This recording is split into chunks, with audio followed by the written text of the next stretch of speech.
Hi, it's me, John Binnie, and welcome to Wild Camping Wednesdays.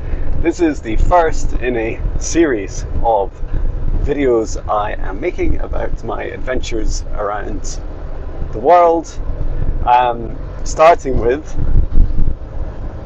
near where I live, or about an hour's drive. I live in the southeast of Scotland, so I'm heading down to the northeast of England, down to Northumberland to visit some neolithic art. So this is what I think looks like, from the images I've seen in some videos, swirls and patterns that people have created thousands and thousands of years ago. And I love that it's called art. I mean, you could describe almost anything as art. I love that we don't really understand its meaning.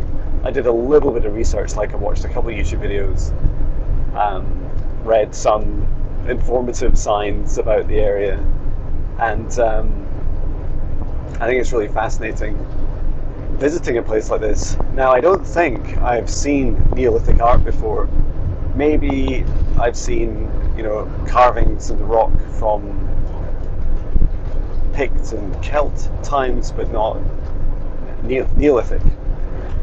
And we're not really sure when these were made. I'm sure the sign will, if there is a sign when I get there, it might just be a rock with some swirly patterns on it.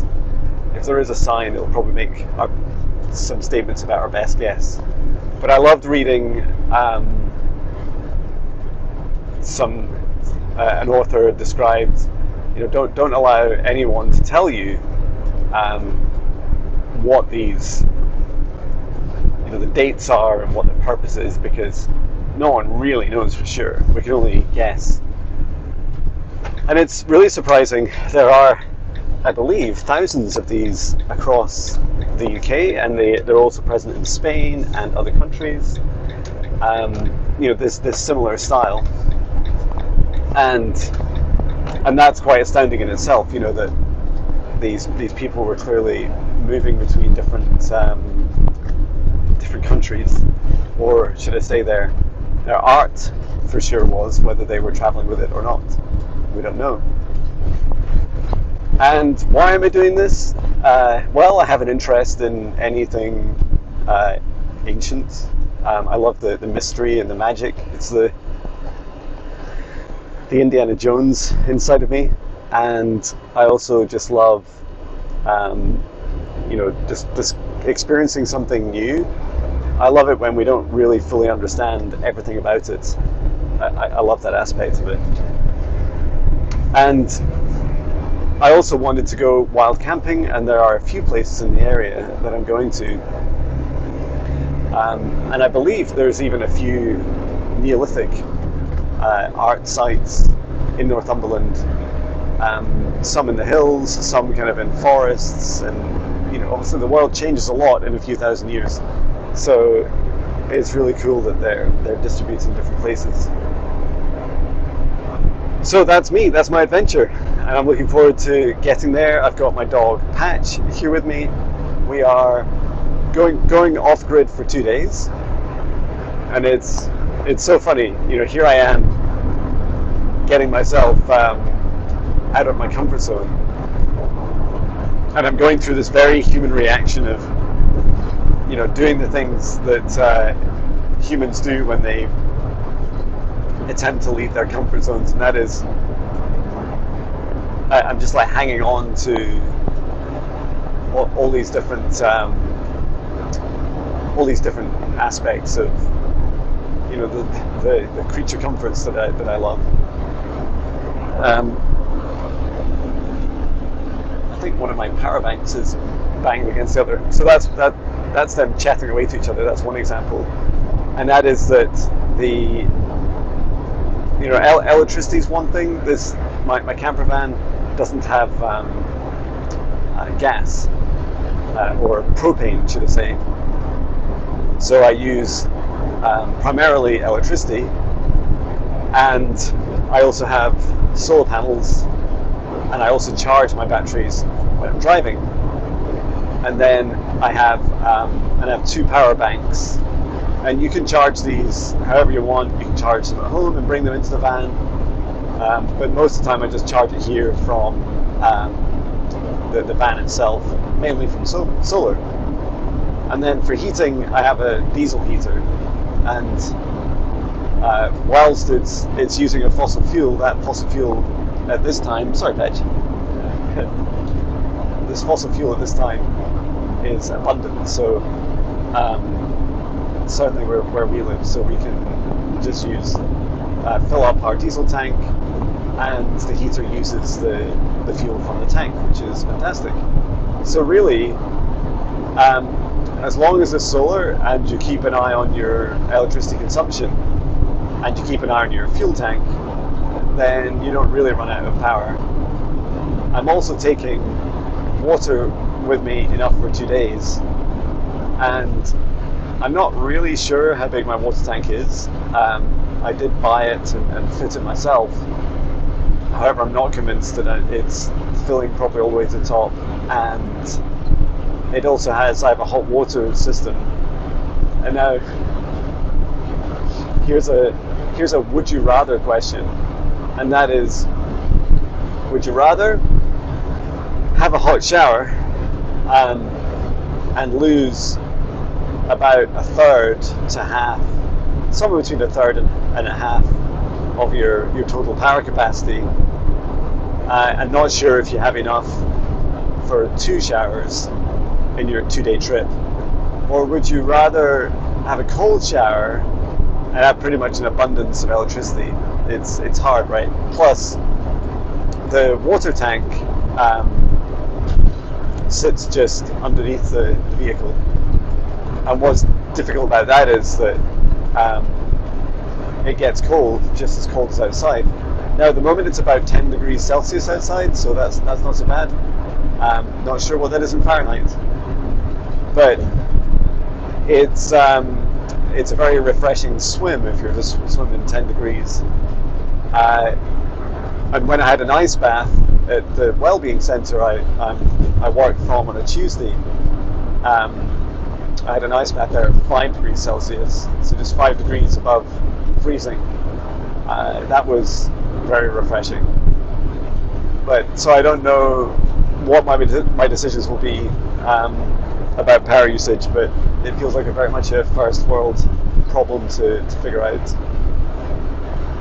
So we shall see. I'm going to drink some water because I've got quite a dry throat.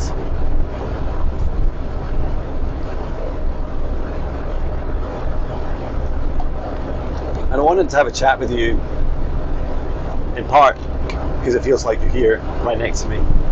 I'm just going to show you the road because it's getting really beautiful. I mean, it's all really beautiful where I live, I must admit, but I thought you'd like to see some of the road as I chat.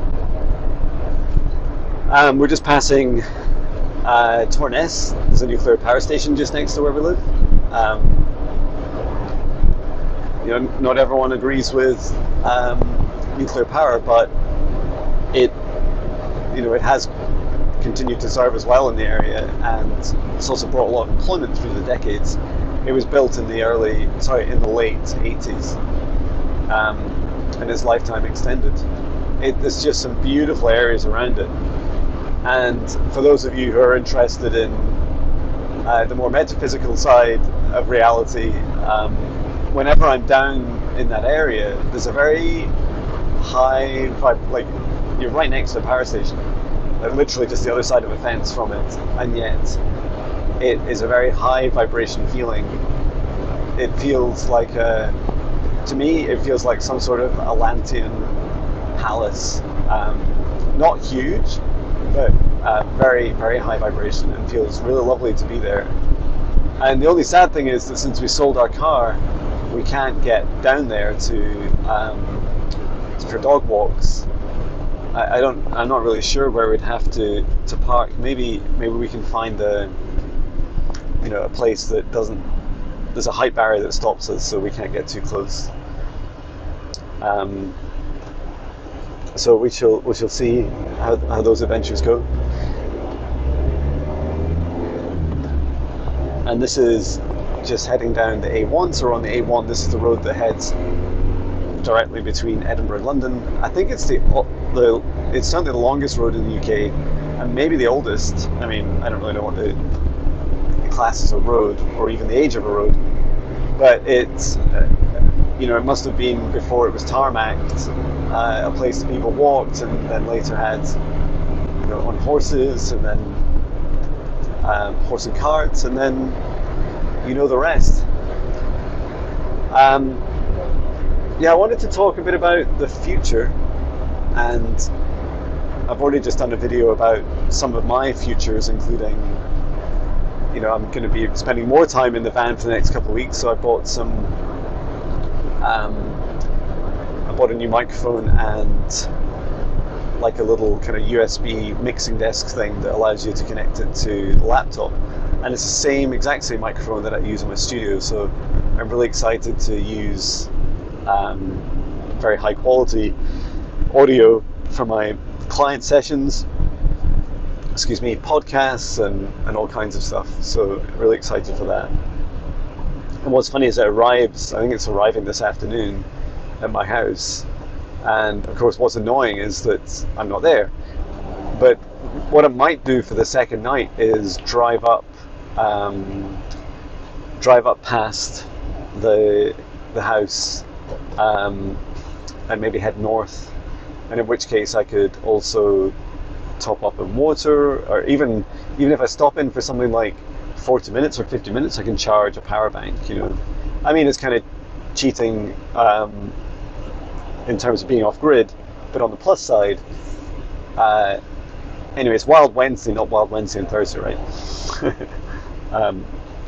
The reason I'm away for 2 nights is because, well, my wife suggested it. She said, why don't you, you're going to all the effort of going away from 1, why don't you just go away for 2? And so much of my work I can just do, pretty much all my work now I can do from the camper van. And she said, as long as you take Patch. And so it's lovely to have him with me. He loves it. He loves exploring new places. He's always sniffing like crazy. And he loves the diesel heater in the camper van, because its heating vent comes out just over next to his bed, so he's just like in heaven. And his bed is under my bed, so I have like there's 2 bench seats at the back that fold out into a double bed, and it's a good size. It's nice and wide. I wouldn't say it's the most comfortable of mattresses in the world, and it's a bit of a pest to erect it and then put it back. But I suspect once I erect it, I will just leave it. I'll just leave it up for the trip, because I don't really need to be sitting on a bench seat when there's just one of you. You can just sit on the bed. I wanted to talk about. So I'll speak a little bit about my future, but talking a bit about the future of the planet. And perhaps as a segue to that, talking about my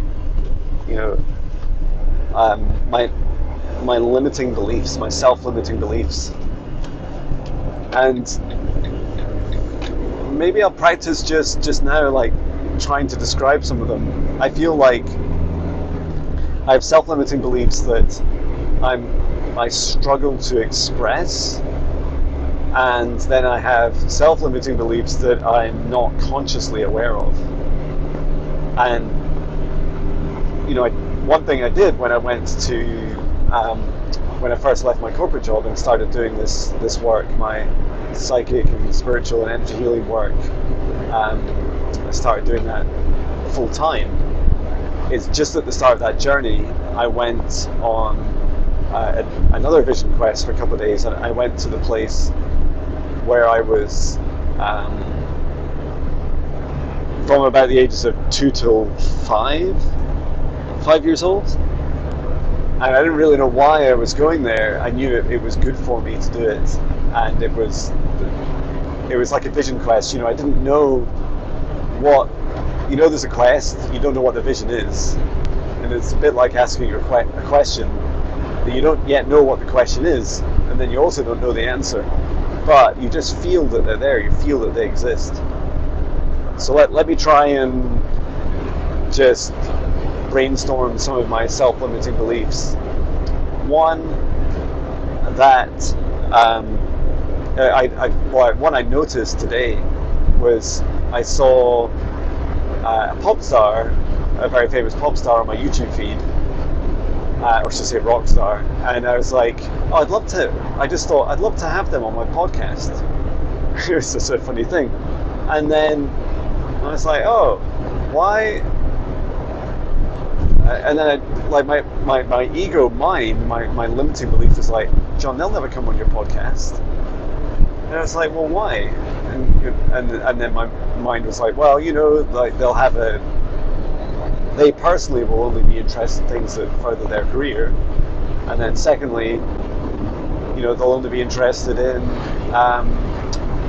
what their agent or their record label or whatever approves, their PR person.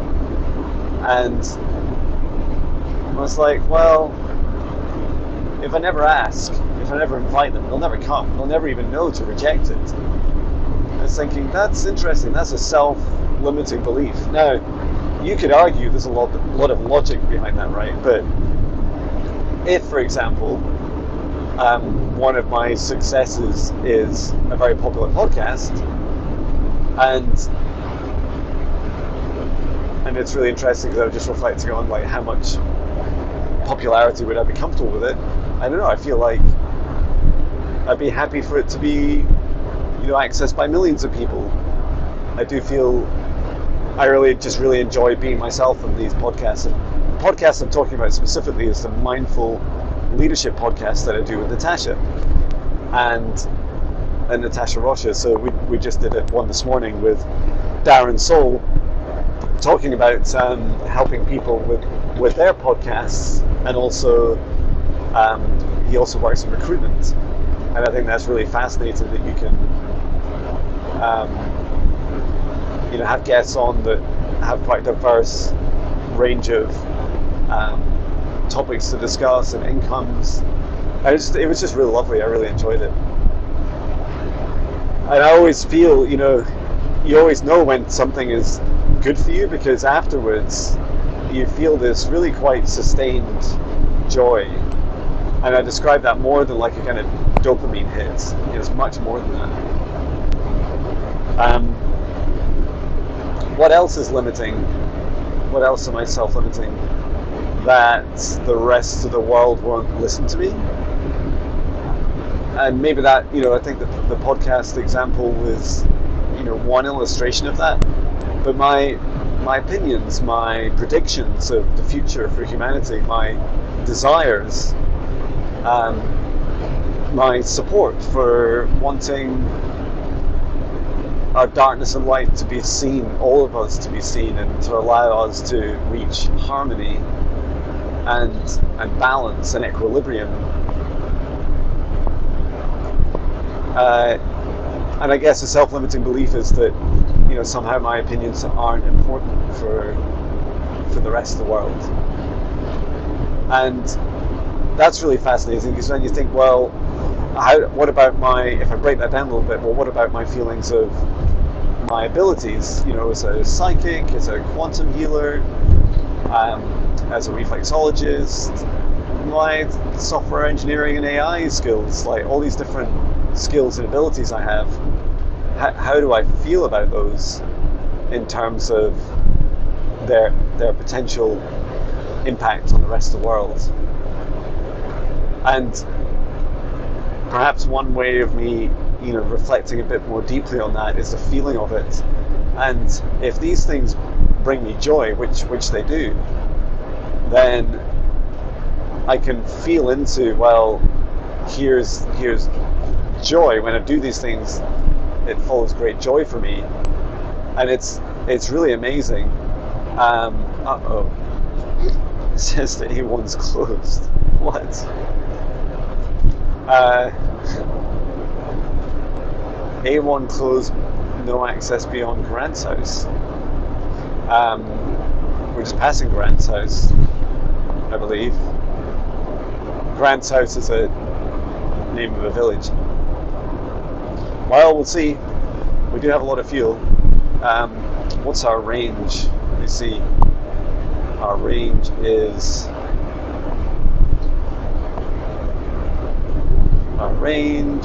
255 miles. Yeah, we would just about get to London on that.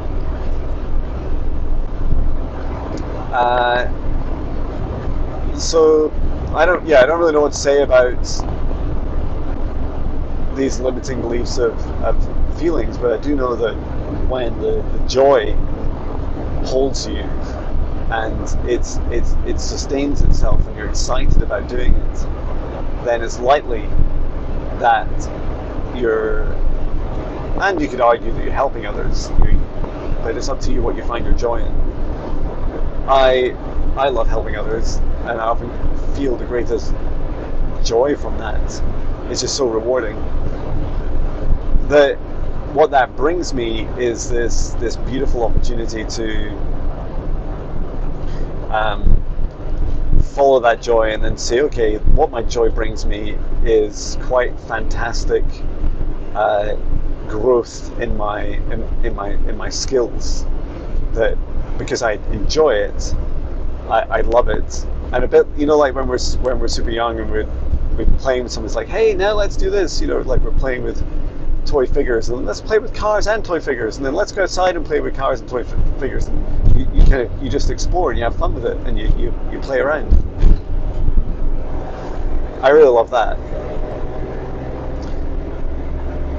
And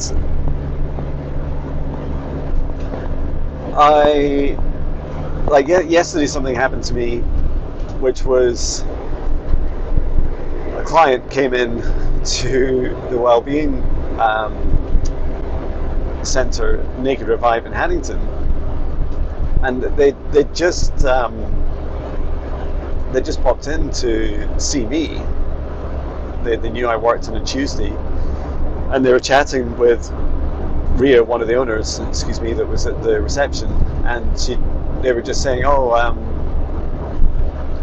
you can, I got this little present for you, John. It was I knew you're very interested in ancient Egypt, and so am I. And so here is this little scarab.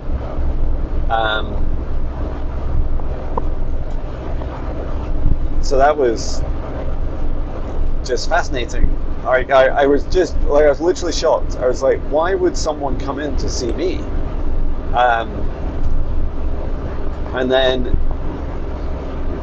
And then they had a gift for me, and I was like, that is you can argue that's a self-limiting belief, right? That my clients would somehow enjoy my work and would not seek to show gratitude. And this is someone that I've just done a taster session for. So yeah, I was totally astounded and very grateful. And I did take a pause for a moment, and I opened up my heart and I said, okay, John, this person's gone to a lot of efforts. They made a little card, a little message, and put it in a little gift bag, and they brought this in to say thank you. And it was just really touching. And so, yeah, I just really enjoyed this feeling of receiving, and receiving beyond a self-limiting belief. So it is now no longer a self-limiting belief for me that this road closes between 7:30 at night and 6. Wow, it's quite early, so I need to remember that. If I'm traveling, don't try and come up the A1 after 7:30, John. Must remember this.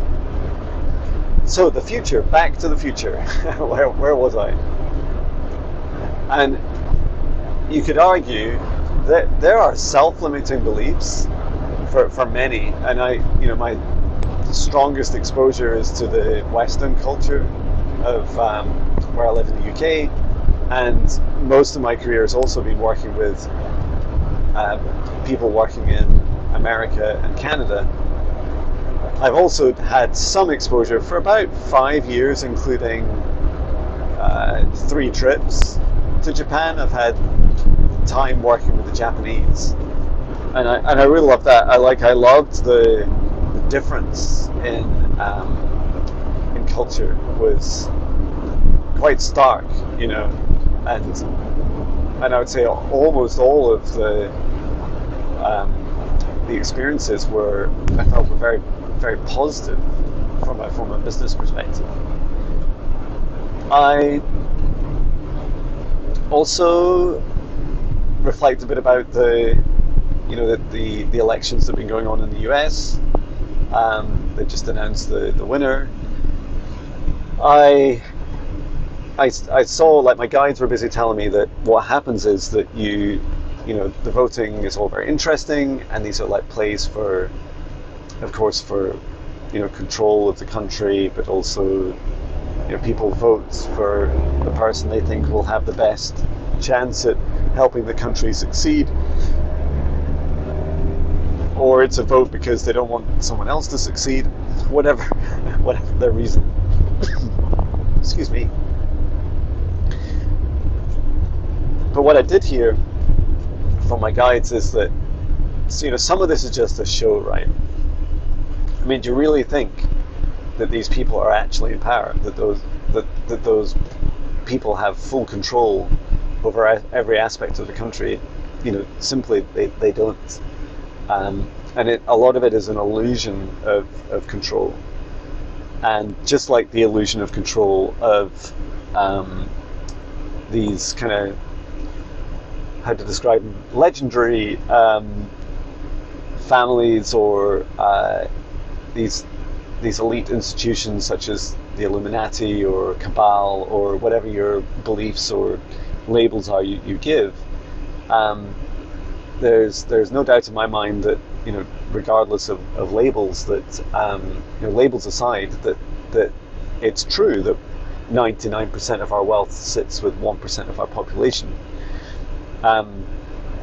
Like, it's a fact, and yet we pay little attention to that when it comes to voting. And so it's a bit like, have a bit of a show and get on with your lives. What is also fascinating is that we seem to tightly couple our self-beliefs and the limitations we have to our governments, right? So we'll say, oh, I can't do that because my government says no.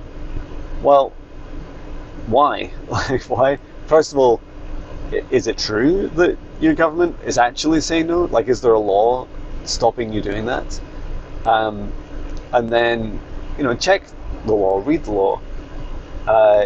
And then the other thing you can do is, where you see fit, and I would encourage you to do it peacefully and professionally and as an adult and respectfully, is to challenge the status quo, challenge the law where it doesn't make sense.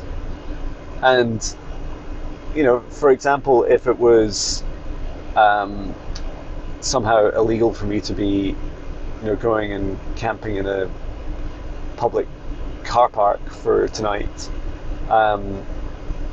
then I would want to argue, I would want to sign, raise petitions that say, look, I think it's a good thing. I'm going to be walking into that town in the morning and, buying food and using the local amenities. And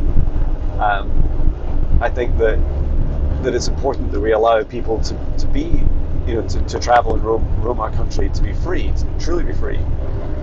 I'm not saying that it should be without boundary, and of course people with private property or even councils can decide like which areas they want to allow this to happen and not, and they can decide under what conditions and whether they charge for it. Like, all these things I'm open to. But some of the responses are just, oh, we can't be bothered, so we just shut it down. And I think we give up our liberties far too easily. And that's been me for many years, and I can see that shifting in me now, that our freedom is so incredibly important. I remember having this chat with my son about data that's tracked about him, and he I didn't really care. It's like, oh, I don't really care that, it's just he was born at a time when the internet was kind of omnipresent, and I wasn't. When I was born, there was so little data on me, right? There was just like a national insurance number when you hit 15, 16, and then school record, a doctor's record, most of which was on paper to begin with, and it was very difficult for anyone to have any real information on you. Whereas now, it's very, very different. I got an email last night from Google telling me all the different places I've visited, and so it's like you're always being watched. So I do think that in the future, I'd encourage us all to think more about our freedom. And what does that really mean? Freedom includes freedom not to be tracked. If this was a relationship, and your partner wanted to track your every move all the time, like, it's up to you whether you'd be happy in that relationship or not. You'd also be interested about why. Why does my partner need to know exactly where I am? And I've already given my wife the Google link to the location I'm going, but she doesn't know what time I'm going, if I'm going straight there or not. No one knows where I'm going tomorrow night. So just looking forward to exploring that further. Oh, look, it's a guy with a sign, with a go sign. I was giving a wave.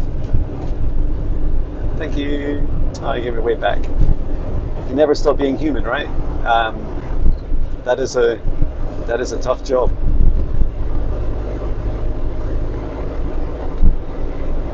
And I wrote in my newsletter this week about the raising vibrations of the planet, and the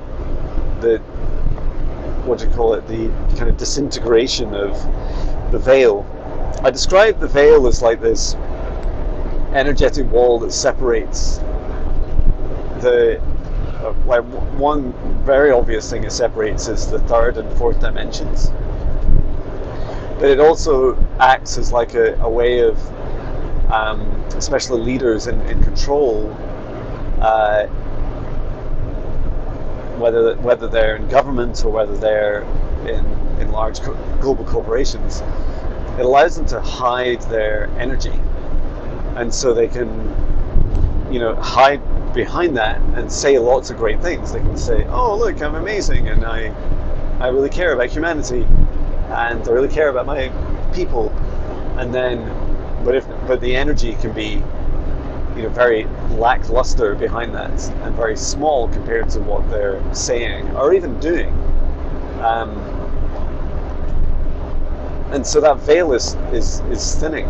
It's decaying away. And what's cool about that is that we get to see the truth more. We get to feel each other more as that veil between us thins. And just like I taught the other week in my higher self foundational training, that you can feel what it's like when someone gives you the cold shoulder, when you create a golden bubble of protective light around you, and you reject any attempts to connect to you, or any healing attempts on you. And it's so powerful, right? And we will, it feels, a lot of people said that when we blocked each other from helping each other, although we were very nice and friendly on the Zoom call, the energy was really horrible. And so that was like, we only did it for a short time, but it's really get the experience of what it's like to be energetically rejected or pushed back. And when energy is energy first, this universe, and when energy speaks first, and at the moment it's very silent, but it's just starting to speak a bit more whenever we're talking and connecting with each other. And it's emerging, you'll see it's emerging in our language. We'll talk more about the energy of a room, someone having, aggressive energy, or it's often like a kind of catch-all term for the mood or the vibration of or intention of what's happening. So I really feel it's true that this veil is thinning. And what this means is that for things like politics, that it becomes far more like a kind of circus show, because the energy for us is more like, a bunch of kids maybe just off the cuff doing some sort of pantomime show, and not being like seasoned actors, and their energy is often quite excited even when they're meant to be acting sad. That it feels like that. And so whilst politicians and other people in power can hire people who have better energy, and I have seen some of that. I don't know if you've seen that on social media. It's almost like an energetic stooge, and it's really weird, right? I can't. I'm not trying to protect this person because I can't remember the advert, but I think it's a guy selling guitars or some songwriting course or something, and he, one thing you really notice about people when, unless they're like a professional actor, they often don't smile with their eyes, and they look they can be physically quite animated. It's a way of compensating, right? You have these kind of TED speaker style hands, waving around, sharing. They're sharing. They're saying, and this is very important. So you must listen to me. John Binnie's 5-day course on how to write 1,000 songs. Sign up for it now. But if there's no smile, and sometimes there is a smile, but it's kind of like a bit like a grimace, and then sometimes that smile is not smiling in their eyes, and their eyes as a result kind of look very wooden and a bit kind of dead. Excuse me.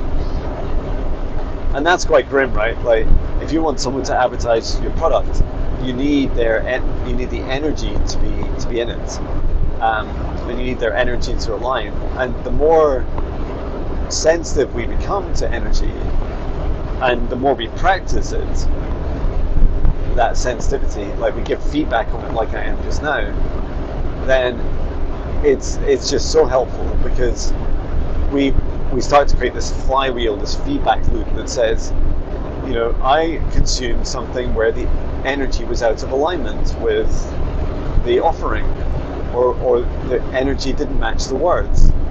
So what's cool about that is you can say it to yourself, say it out loud, and then the next time, you can just, if it's on your social media feed, you can just say, I'm not interested in that, don't show me again. If you choose, you could also comment and encourage you to always be respectful to other humans. And likely it's not the human that you see, it's the one that created it, right? It'll be someone else. Well, someone else filming often. And you also see this. You see it a lot with maybe yoga's been around longer, and you'll see these young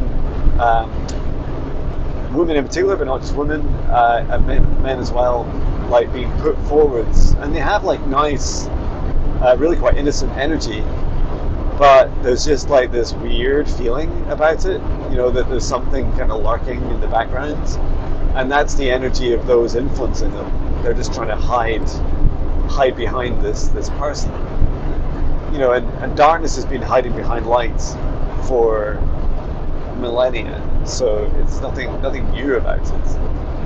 I'm just encouraging you to practice your discernment, because you practicing your discernment will help change this world, will help increase and co-collectively create 3 C's, co-collectively create this new world, right? And so what I saw as this happening, as the veil lifting, is companies beginning to see, large companies beginning to see that they can no longer operate as a giant faceless entity, And you see a little bit of that facelessness being addressed by things like, you see the CEO having a personality, and I mean, if you look at Elon Musk, he's on social media all the time, and they seem to feel that it's important that you get to know the human, but it's just one person out of hundreds of thousands, sometimes millions. So yeah, it's really important to just give that some reflection and thought about all the different energy in a company. And when you reflect on that, have a think about these people in power, and I say in power, often the people that are receiving the most money from companies. So shareholders, investors, directors, CEOs. There's a long list of not actually that many people in the world receiving the vast majority of the wealth of profit from companies. And what you see in the workforces that they're working so hard, and if you did the maths and worked out, if you divided $1 billion in profit that the CEO might be taking in a year, and then you distributed that amongst the people, that money would represent a not insignificant amount of time that they didn't have to work.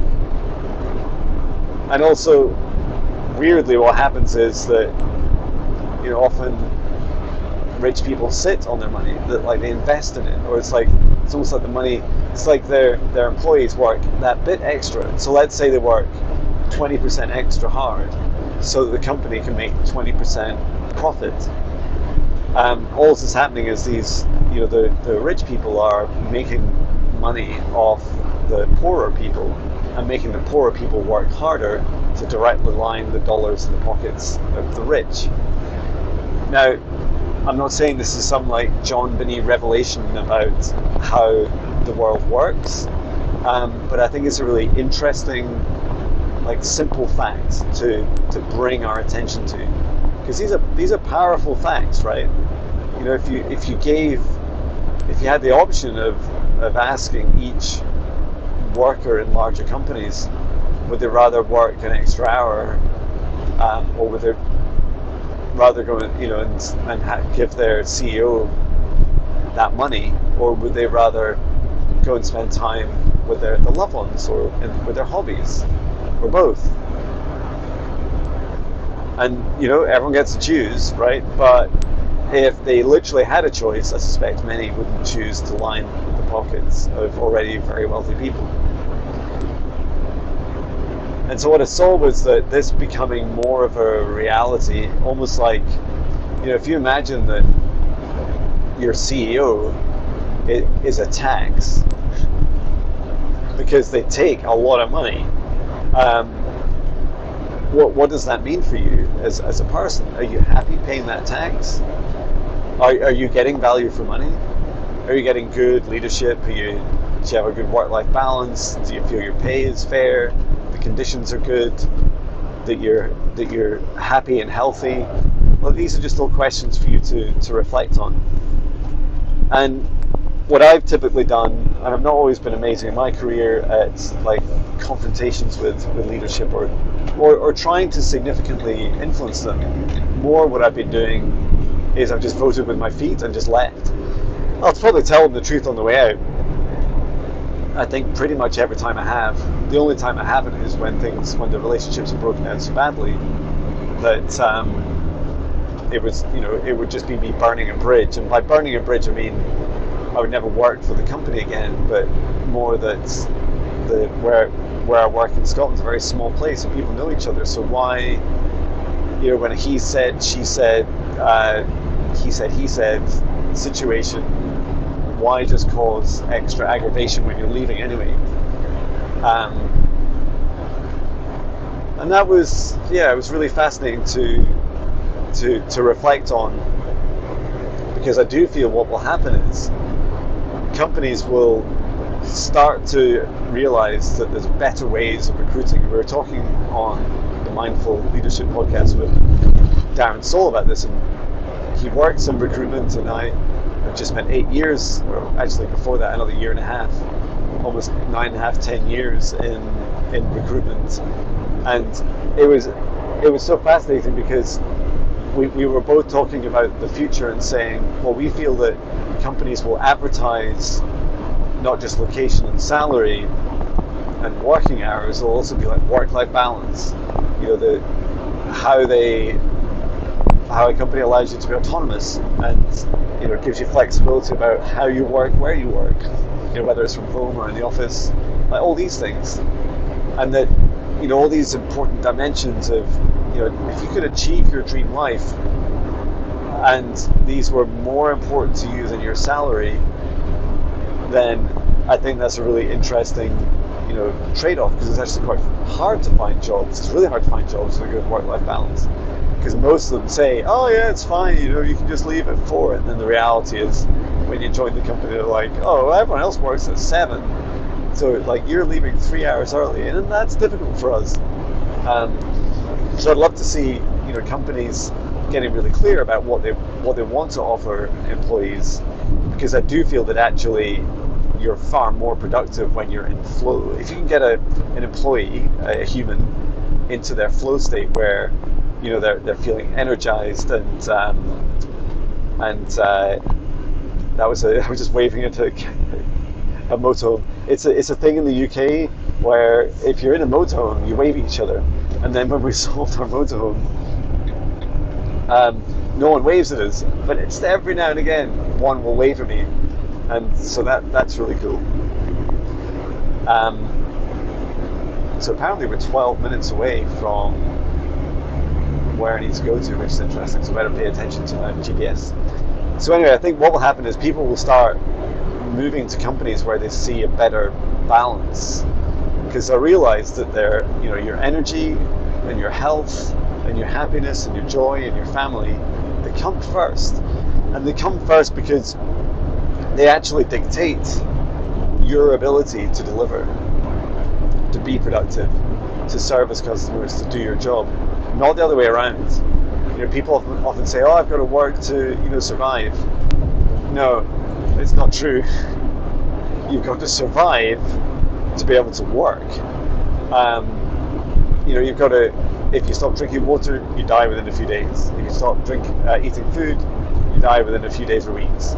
If you, you know, if you feel like you're living a life that is loveless, you will not last long. Like, these are just all really important aspects to give it some thought and think, well, if it's true that my work is kind of second to my health, then surely I should do everything to put my health first. It's like, yes, that's exactly right.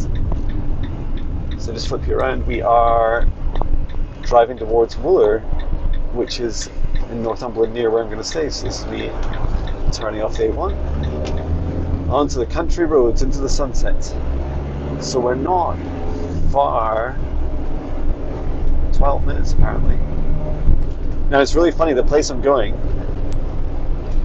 is just I think the road looks a bit like this, maybe it's a single track, and I think to find a Neolithic art you just walk off into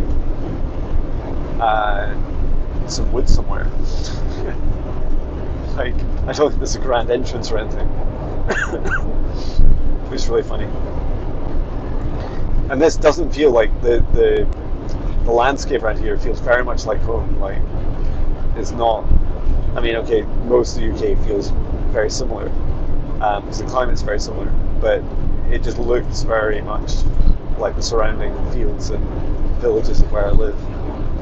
So yeah, in the last few minutes, I was just going to say that it's fascinating, because what I feel is going to happen is that people will begin to realize that smaller companies or communities where you work together with people that you have stronger connections with, help facilitate more innovative and business and greater productivity, and that these bigger companies will begin to really struggle to exist as one entity. And there some that have that are seeing the patterns and the trends will start to realize this is what's happening, because these kind of corporations and franchises and communities of business will begin to lead, and their energy will feel so good, right? Because you can, it's like when you physically go to a village, you feel the energy of it. If people are going to say hi to you, or you realize if they're going to not be very happy you're there, or feel threatened by you just because you're a new face. Like, these are all real tangible aspects of working with other people. So I do think that the energy behind business will become increasingly important, and that it's going to drive more community-based and kind of team-based approaches to business, instead of just being parts of giant global corporations. Now, having just come from a global corporation which was 1.8 million people just as I left, and I was, a big part of my job was helping that company grow. It's all a journey and a lesson, right? Like, you learn, that first of all, some of these things are possible, and that's a huge achievement in itself. But they can also be, the first stepping stone towards the next big stepping stone, and that can be more of a revolution in the way that we work. And I do feel that it's important for us to think not just about our own dream lives and our dream jobs. And that's the thing that's often sold to us, right? Like, why don't you have this dream job where you can just do these things and you're going to love it and you're going to be so happy? Well, what if that dream job is just in isolation and the rest of the world is screwed? Probably what you want is a dream world and dream life. You just haven't quite consciously figured that out yet. And I definitely want a dream world. I would love this world to be harmonious and balanced. And I'm looking forward to all the contributions that I'm making, and I hope that they have a positive impact on others. I really help with this.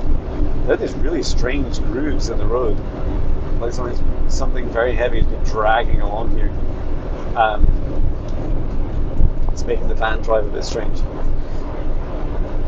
So I hope you find this interesting, my ramble for an hour. I'll maybe just share this with my members and my perhaps my membership group on YouTube. It's really fun having you here with me, and so thank you very much. I'm going to stop recording now and pay attention to my off-grid adventure. So thank you very much, take care, and I am sending love.